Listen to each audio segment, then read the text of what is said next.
Welcome to Enlightenment of Change on webtalkradio.net. I'm your host, Connie Whitman.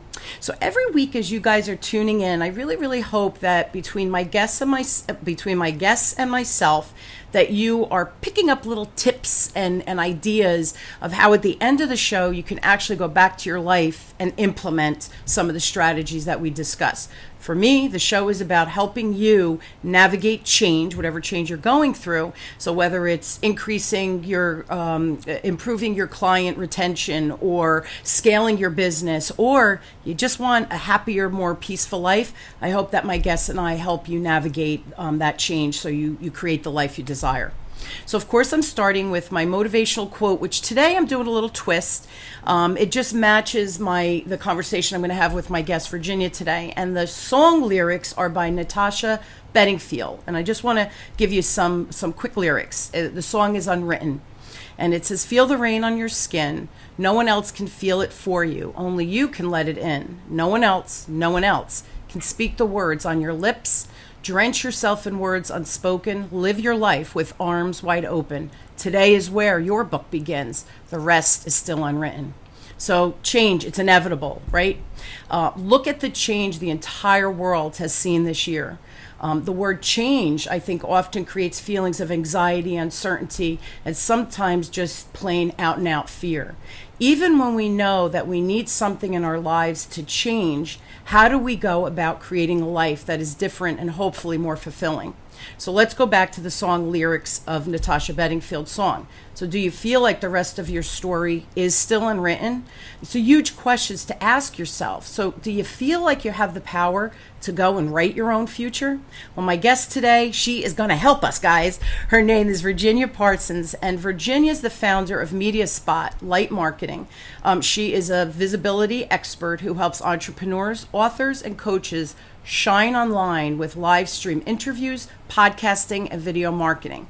She's also the executive producer of the Inspirational Businesswoman Show, now in her 7th season. I was on it. Her passion is to help shine the spotlight on your business expertise so you attract more dream clients and get recognized as a sought-after expert in your niche.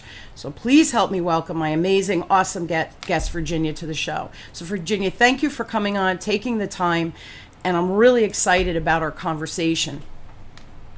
I love being here, Connie. Thank you so much for having me. And I love sharing this information because I feel that for a lot of people, they're kind of missing out on the expert status they could have if they start to implement some of the strategies I'm going to share with them today. Yeah, and I think, and I was on your show, and your technology, the way you produce it is awesome. And so right before we began, I said, I want to be you when I grow up, right, with my podcast. We were giggling, but I think the element of change, that we get so used to doing things in our business that we often forget about creating innovation wherever that might come from. So I am excited because I am not an expert on this topic at all, and you are, but I think that we need to shine that light on our expertise and get it out in the world. And I don't think everybody knows how to do that, or is afraid of that change of becoming bigger. Does that make sense? Yeah, I think there's an intimidation factor, definitely. And there's also a deservability factor. And so there's the inner work that needs to be done to increase your visibility and step into the spotlight. And then there's that technology factor that really throws so many people back. So they're just afraid to get out there because of both of those reasons. I'm going to give you a few tips in both of those areas today. Which is so awesome. So first question, what are the 3 strategies for increasing online visibility and creating that expert reputation?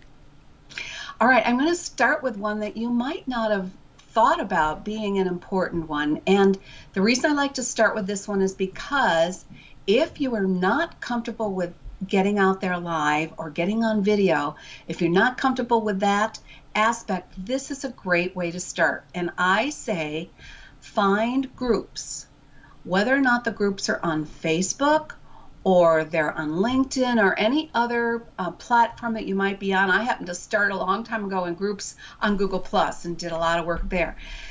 Find groups that are basically targeted toward your ideal audience. and start making contributions there. Start providing value there. That way you can start to build your reputation as an expert in your niche, however people pronounce it. And they're going to start to associate you with some of the problems that they need support with. So that is, to me, one of my favorite ways to help you get started without feeling overwhelmed by all this technology and live streaming. But the second one is just what we're doing right now, getting on interviews. Now, if you're a beginner, don't feel you have to get on a video interview. Think about getting on an audio podcast, because when you're on an audio podcast, you can have notes right in front of you. You can look at them while you're talking, and no one's going to see that you're checking your notes, okay? But definitely think about getting as much exposure on the different broadcast platforms that are available, podcasts being one of them. But Sure. I talk a lot about video casts and, of course, my show. Now, the third is obvious because people have been hearing about it for a while, and that is, of course, start doing your own live streams. And, they've only been around for a few years. Now, I started doing live streams on Hangouts on Air, and that's like maybe 8 or 9 years ago. Now I kind of lose track. But this technology has been available to you for a while now, and it's free. So you want to start to step out of your comfort zone and get familiar with the technology and there's many different ways, by the way, to go live on these platforms. We're not going to go into that today. But the key is to know that you can go live. And I tell people, if you're not familiar with the technology and you don't know how to even connect with the camera and those things, try practicing going live without going live to the public. And that's one of my quick tips for people, because there are ways to practice this. Go back and take a look at it and see if you're connecting with the audience. You're looking at the camera, your camera and your computer are positioned correctly, all those kind of things to make you feel more confident when you actually do go live to the public, that you sort of got through the technology glitches, and now you can just be your authentic self by going live. Yeah, those are my 3 top tips. You're making me laugh, because when we did, when I was going to be on your show, you meet first, and we did a sound check. So I have a good quality microphone. The camera was my computer at eye level, and you were so cute. You're like, oh, good level. Oh, sounds good. Oh, this is quick. Like, you're easy. So because I do this, right, and my brother's a producer, back in the day. So he's the one initially when I first went to video, and he says, you got to raise it. You're looking down. It looks funny, and the lighting. So I have one of those circle lights behind the computer facing me. So all of those things, you don't have to do all of it at once, is what you're saying, but to practice so that it is, because it really does, when you go back and view it, it looks weird if the camera's down and you're looking down. It looks odd. So I think that's just such a great recommendation. I want to go back to your first tip. So you said to contribute to groups. Love that. I think that's important, because that's how we get our name out there. Did you mean respond or share articles or tips or do videos on those groups? I just want clarification on that. All of the above, and it depends on what the group will allow. First of all, you have to go into any group, look at their description, and find out what the rules are, and then work within those rules. Because if you're, for instance, joining an influencers group, someone who already has a really big following and has a lot of weight out there as far as visibility, you don't want to tick them off. You want to play fair. So that means you're not spamming people with, buy my stuff. You are contributing strategies. You're answering questions when people ask them, if it's your area of expertise. You're asking questions yourself. You're just being interactive within the group parameters. And that way, for instance, in my group, which is called the Inspirational Entrepreneurs, if you want to check it out on Facebook, I have a first Friday where everyone can go live. The first Friday of the month, anyone can go live in my group and share a tip. I don't let them share links, but I let them share a tip. Great way to build your visibility. So different groups will allow you to add different statements, polls, questions, and contribute that way. Yeah, and I'm on that group with you as well. And some of the people with the tips the last time, you read them and you think, oh, that's a good tip. So there's so much information out there. So when you find a group that just resonates with you and has the right people in it, the content is just going to flow, I think, more easily as well, and it'll resonate with you. So I think that's a good way to find a group that's a good match, right? Yeah. Yeah, it definitely should be a group that's already addressing and talking to the ideal people that you want to reach for your business. Yeah, that totally makes sense. And don't get involved in too many of them, by the way. Really pick some strategically. You're going to hear me talk about being strategic a lot today. Pick your group strategically. They want to preferably be an influencers group, and they also want to be addressing what problems you can potentially solve for those viewers or those participants. Yeah, because time is of the essence, Virginia, right? I mean, none of us have unlimited time. It's truly a commodity. So we really have to use that resource to its fullest. Otherwise, you're spread too thin and there's no impact made then, right? Go a mile deep, not a mile wide is the idea, right? Now, you mentioned, I know, right? It's to me, I'm a visual learner. So the mile deep versus mile wide, like, yes, that makes sense, right? And that's how we could focus our energy with clarity. Now, you mentioned the importance of doing live streams strategically, right? You just said that. What are some common mistakes that you see people make when they go live? Oh, I've got a whole list of them. I probably won't get through all of them today, but I'm going to give you a few of my top ones. That'd be great. The first one is to plan your live strategically so that you can leverage it. And I say this to people all the time. Do you understand the asset that you create for your business every time you go live? And if you're not thinking that way, you're missing out on some powerful leveraging opportunities that not only will build your influence around that area that you're talking about, but will get it out there in multiple ways. So the first thing is to plan a live strategically. And that also means to think about how you might reverse engineer it. Now, I know maybe I'm getting a little deep here, but I want you to think about it. What is the intention of your broadcast? Or if you're just doing this in video and not live, what is the intention? Start there and go backwards, because if the intention, for instance, is just to attract more people who know, trust, and like you, your call to action might be to ask them to, check out your business page. We never say the word follow anymore or like. Check it out. That's right. So, but what you want to lead them to is to maybe get them on your list. Then you want to think about, okay, what free offer am I going to provide? And do I have a really easy link for them that they can quickly grab and remember and go to get my offer? So make it, really, really easy for people to take the step that you intend for that video or that live stream to provide. Now, there's a couple techie things I'm going to share with you too that are so basic, which is one of the reasons when I do my show and we have what we call the Get Acquainted chat, like you and I, Connie, had, and that is to check out how stable their connection is. So if you are not hardwired, which is what I tell everyone who really wants to be professional in this business, is get your computer hardwired to your router. Plug the Ethernet cable into your router and into your computer. That's hardwired. That is your most stable connection. If you are only wireless, you need to check out, especially today when there's so many people working from home and the whole family's at home with this pandemic, you might be sharing your broadband speed with, who knows, 4, 5, 6 devices in the house. Sure. And that's going to grab some of the speed that you might need to have a good, stable broadcast. So if you're limited on the amount of bandwidth that you have, for instance, let's say you're under 10, what's called 10 Mbps's, tell everyone else in the house to get offline for a while, because you're going to do a broadcast so that you can use all of that power yourself. Because what you don't want to have happening is have your broadcast start doing this little whirl in the middle while you're trying to make a point, because you will lose people if that's the case.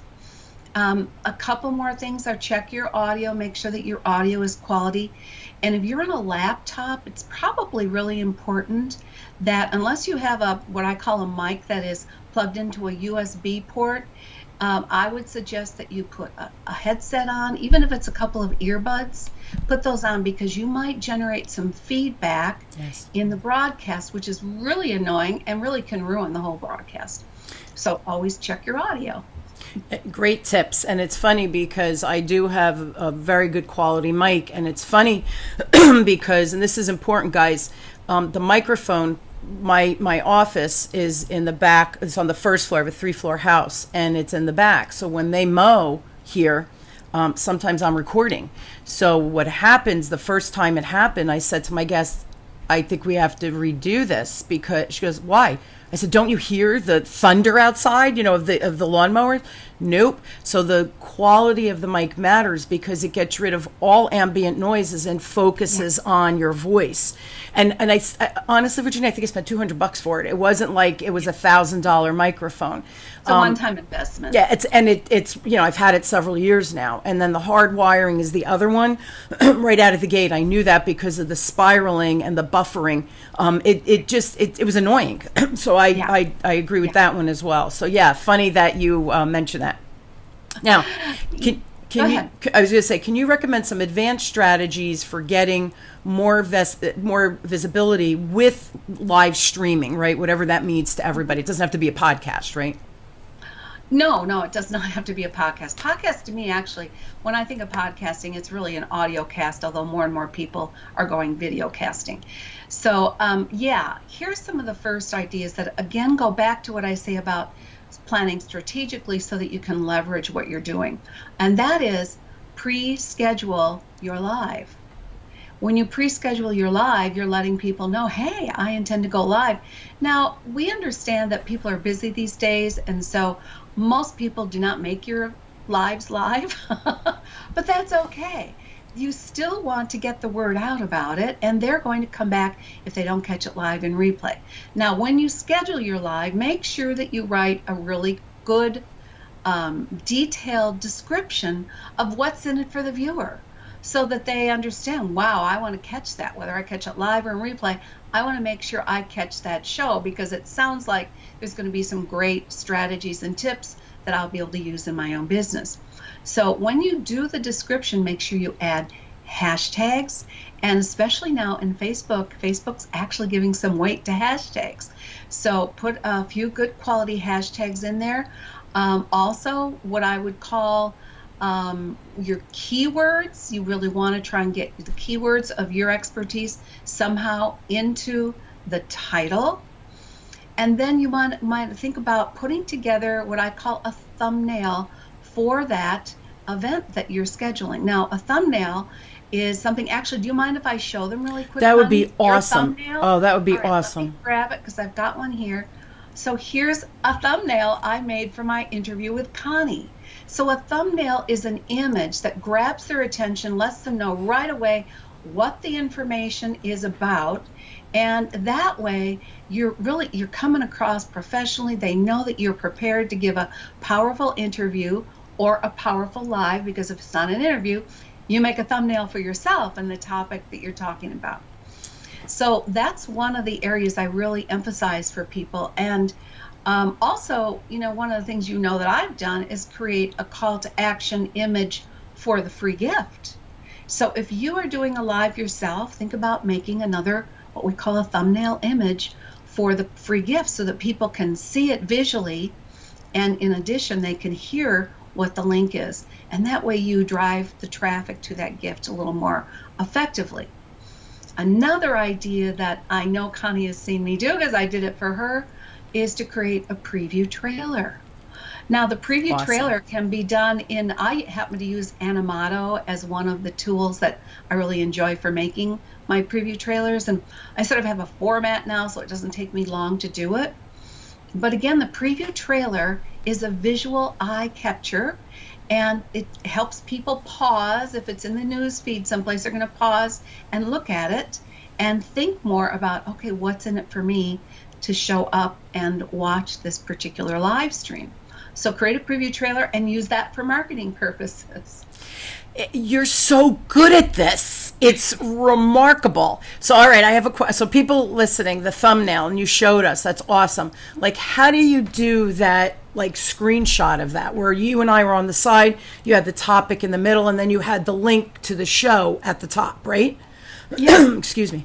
That's just a matter of designing what I would just call a template. And, I use a lot of different image design tools, but for most people, the easiest one to start working with is Canva. Oh, yes. And you can go on into Canva and create a template for your broadcast. So if you're going to be doing a lot of lives, and I say your live stream should be some kind of tips or strategies around your expertise. So my lives are around visibility, and I really call them my visibility quick tips. So you can go ahead and make a template for that.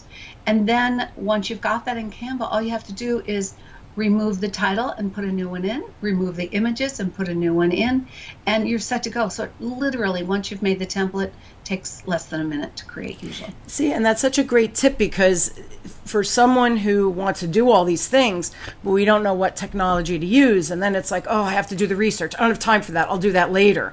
So these are just such magnificent tips that you're sharing, and Canva is pretty easy to use. Excuse me again. So, again, these quick tips really, really make a difference in that different visibility, but imaging as well of being professional and kind of not as professional. So yeah, I'm telling you, you're my guru, Virginia. You're my guru. I love it. I have another advanced strategy for you. Love it. Because let's say you don't really want to make a preview trailer because you don't want anything to do with video technology, stuff. You don't have time for that. So instead of a preview trailer, create a sneak peek video. So what's that? That is, you just jump on a live. You're totally informal. You're not worrying about looking professional, all that. You're just jumping on and saying, hey guys, guess what I've got coming up? And you could just say, hey, it's coming up in an hour, or it's coming up later today, or it's coming up tomorrow. Make a quick sneak peek, just you jumping on a live and letting people know who you're talking with, or if it's just you doing a live tip, what you're going to be talking about. And again, just go through what you'd already written up in the description. Say, here's what I'm going to cover.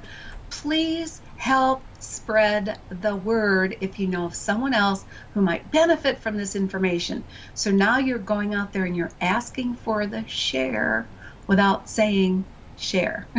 Yeah, and people want to help, but especially if it's relevant information to someone, family, friend, colleague that could use it, why not? I mean, how hard is it to click share and put it out there? So when you say the live, like a Facebook live, do a real quick informal, hey guys, here's what I'm going to be talking about, here's the tip, and then share. That's the idea. Right. Love Right. it. Love Exactly. it. And it's I did my first Facebook share when my book got published, and the PR person said, just get on and give updates because people really want to hear that. So I'm like, okay, this is my first Facebook Live. I'm a little freaked out, but oh my God, there's great news.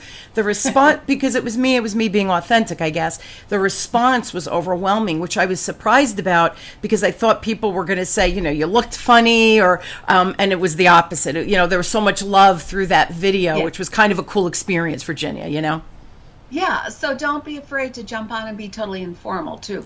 And that could just as well be from your phone, by the way. It doesn't have to be from your laptop, whatever is convenient for you. Yeah. It could be while you're out taking a walk and saying, oh, I'm taking a walk before I just do this great tip for you, and I just had to let you know about it because I'm already thinking about all the good information I'm going to give you in an hour or something like that. And I think be that casual too. Yeah, and that authenticity though comes through. And it's funny, before you said most podcasts are audio, which is a good way to start, because I remember I had notes all over the place, when I first started, and now I find that since I started doing the video, because people can see you, they could see me. I think I'm very visual. My body language is very visual. I know what you've seen on your show, but I think people relate because they could see your eyes, they could see my eyes, they could see that there's that authentic, organic conversation happening. So as soon as I started using the video a couple of years ago, my following went up. So again, I think it just, it's the real, the real of seeing versus just listening. Visual, people are visual learners. Yeah, and I think, one of my pet peeves, to go back to some of the mistakes that people make, whether or not it's live or they're creating a video, is that they really don't get that importance of the connection with the camera. Yeah. And absolutely, you guys, video or live where you are connecting with the camera and thinking of the camera as your friend, that you're having a conversation with the camera or your best friend on the other side. That is so important, and it is by far the fastest way to build the no trust and like factor. So if you are intimidated or you think, oh no, I can't get on camera, I'll just fumble everything, just trust me on this. Do it, because everyone will support you, and you just let them know, hey, like Connie just said, I've never done this before, but I'm so excited I had to get out here. Get out and practice and make that connection, because you will have so many people start to enthusiastically follow you because you're being yourself, getting on camera. So don't underestimate that. It's so funny. And at the end of the Facebook Live, because I wasn't familiar with it, I have to wear glasses when I'm reading something. So after the Facebook Live, I'm like, I'm done. What do I do? So I put my glasses on and I started looking. You could see me looking at. So when a friend, she goes, you need to edit that. It looks ridiculous. I said, I'm not going to edit it. I said, everybody knew it was my first Facebook Live. Right. That's me. It's not about being perfect. It's about, hey, I'm learning too with all of this stuff. And I think that's me. And I don't need to go back and edit me. That was me. I needed to put my glasses on to see what to do next. Right. Yeah, it's silly, but that's me, right? I could be silly. So yeah, I agree. Just get on, do it, rip the Band-Aid off. And the response was, for me, was overwhelming, filled with love, which was kind of a cool experience. So yeah, take Virginia's advice. She's my guru, I'm telling you, right? So we're doing all these things, right? We're doing the videos, the live streams, podcasts, whatever it is that we're getting out there. What are your strategies or top strategies for getting more views with those videos? Because we put them out there, but now what? Well, let's talk a little bit about SEO. You guys know what SEO is, search engine optimization. The reason I want to start with that is because your SEO will increase the longer somebody views a video. So my first real tip on that is start creating short videos. Now, on Facebook, they want you to have videos that are at least 3 minutes long in order to get a little bit of extra Facebook juice, so to speak. So I always recommend, when I say short videos, to go with something, get one little tip. I love just a quick tip, and I teach this and I produce these all the time. That's one little tip that someone can take action on. And if you, first of all, start that video with, what's in it for them, or ask a question around something that they might be challenged about, and then say, well, stick around, because in the next 2 minutes, I'm going to give you one of my best tips around this particular topic. That will keep people watching. And the longer they watch, the more you're going to get views for it. Now, the other thing you always want to talk about is that call to action. I am one that believes every video that you do should have some form of call to action. That does not mean buy my stuff. That's right. That could be one call to action, but what I want you to think about is creating a whole series of short videos with various calls to action, some of which might be, if you found this tip of value, would you please help spread the word? That's the same idea. Ask for people to help you get the word out. And when you ask, oftentimes they will if they found value in it. So that could be a call to action. Again, a call to action could be to connect with me on my Facebook or LinkedIn site. So the call to action should be something at the end. Don't leave them hanging with just the tip. Ask them in some way to take the next step with you if they found the information valuable. And then your challenge is to make sure that what you're providing is valuable. And believe me, here's one of the mistakes I think people make with video, is that they don't realize that there's a lot of people out there that need what they're sharing, that don't know the things that they take for granted. That, well, doesn't everybody know that? That's right. For instance, I would say, doesn't everyone know they need to be hardwired if they're going to be doing live streams on a regular basis? No, a lot of people have no idea that they need to be hardwired. A lot of people have no idea that they're sharing their bandwidth with the whole house, who's all home now working from home with COVID. So think about your little tips of creating value, and then again, the call to action. Now, keywords again are super important for SEO. So whether or not you're going to do this on a Facebook Live or a LinkedIn Live or a YouTube Live, or you're just going to pre-record it and then distribute it, either way, just make sure that the content is something they're going to want to take action on. So plan, and use keywords that really let people know that. The keywords on the hashtag at the bottom, right? Well, there's two things. Keywords are the words that you most associate with your expertise. So one of my keywords is visibility or marketing. All right. Now, hashtags can go a little bit deeper into that. So, a hashtag might be, visibility marketing or go live now or something like that. So those would be hashtags. Also, think about when you are creating this video, whether it's live or you've recorded it, if you're going to put it on something like Facebook and you've already put it on someplace else like YouTube, never use the YouTube link in your post on Facebook. Never. Always upload that video onto Facebook and it will get much more organic reach. See? So Facebook does not want other links that take them outside of Facebook. Okay? And that makes sense, right? And it's the one other thing, because I do the podcast, I wasn't afraid to do the Facebook. I just didn't know how to do the Facebook Live. So my team said, do this. I'm like, oh, yeah, that makes sense. Okay, great. I wasn't afraid to do it because I do this weekly. So I love that you said, even if you pre-record it, so if you're really stage fright where you think you're going to get on and do the humada, then pre-record. But that's true, right? Some people think, I'm not a public speaker. What is this woman? This woman Virginia's out of her mind, right? I can't do that. Video, record it and then upload the video. That's such a great way to step into, right, that whole realm of doing video. These are the changes that my intro I was talking about. We're so afraid of doing something differently because what I've been doing is working. But what if what you could do, some of these tips Virginia's teaching us that can step you up higher and create a better visibility and just better exposure and better results? Why aren't we changing? Why aren't we evolving? Why aren't we embracing all of this technology that Virginia's sharing with us? We're out of time, but I do want to ask you one more question. What are the best type of posts do you think that create that organic engagement? Just so everybody, I think that's just the final question I want to ask.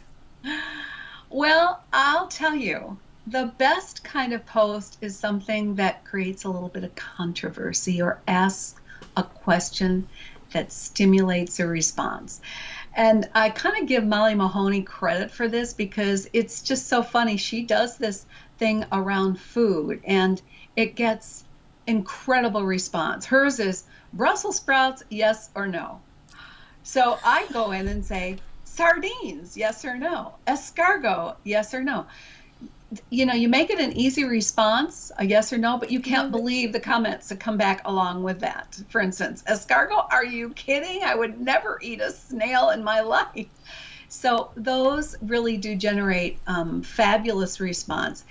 And the other thing I think is important to think about are micro stories. So a little story that you've had, a life experience that you've had that your audience can relate to, and you'll get a lot of good feedback from that. So I've got lots more, but I know we're running out of time. So. I love that. Isn't that so funny? And when I post, like, I feel like I've created this great content and I posted a blog post or something that I think, oh, everybody's going to love this. And it's like crickets, right? I get no response. The next day I post just a motivational quote that I saw and I shared and I thought, oh my God, this so moved me, or think about this, right?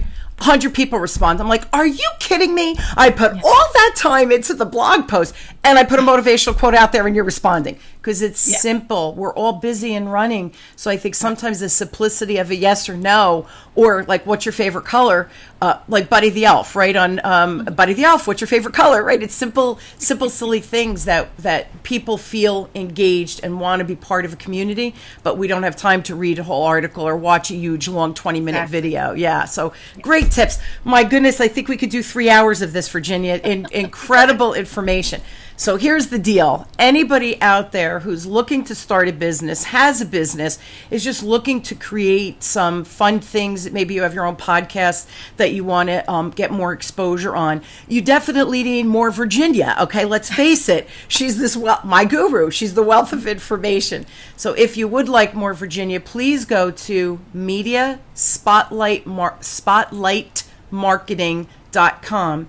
And also with Virginia, as being so kind to you guys, my listeners, she is offering a free gift, 5 top videos, video strategies checklist, and she even has a little training for us on that as well. So the link will be on the Web Talk Radio Enlightenment of Change on that website. So check that out. Again, I know you all need a little more Virginia, so check her out at mediaspotlightmarketing.com. Listen to me. It's hard for me to say it. I'm going to post the link so you guys can go and find Virginia easy peasy, clearly better than I'm speaking today. Thank you, Virginia, for just the wealth of information, some simple tips that literally everybody watching the video could stop now, go buy an HDMI cable or whatever and connect, hardwire their computer. That one little tip. Buy a fairly inexpensive microphone that has better quality. I mean, all these little tips, the live videos. I mean, I could just go on and kind of do the recap of everything you just shared. What abundance of info. Thank you so much for being here and for sharing all that.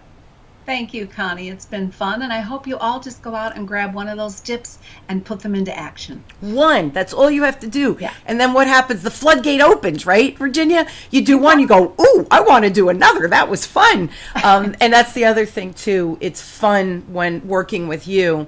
And I think if we create fun around your Facebook Lives or whatever the posts are, it's okay to have fun and not be so serious that I'm sharing all of this important content. Yeah, you are, but let's have some fun. Let your personality shine through as well. So thank you for that as well. Perfect. One tip. And you guys, so here's my call to action, of course. I'm still offering the free communication style assessment to all of you. Go to my website, whitmanassociates.com/CSA. I will post that on the show notes as well, so you could find it easy peasy. Learn what your superpowers and learn what your blind spots are. Equally important, so that we can navigate communication more effectively with every human that we interact with.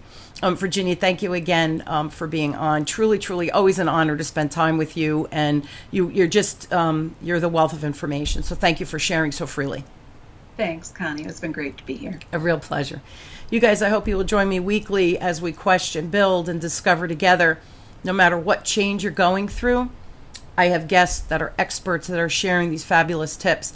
Take them, use them, apply them immediately, and watch the magic happen in your world. It only takes one little step to start the ball rolling. So please navigate change, use the tips that we provide. And as always, thank you so much for joining us. You've been listening to Enlightenment of Change with me, your host, Connie Whitman, on webtalkradio.net. Thank you again, Virginia. Thank you all for listening, and I do wish you an inspired week filled with one little piece of change. Thanks, everybody.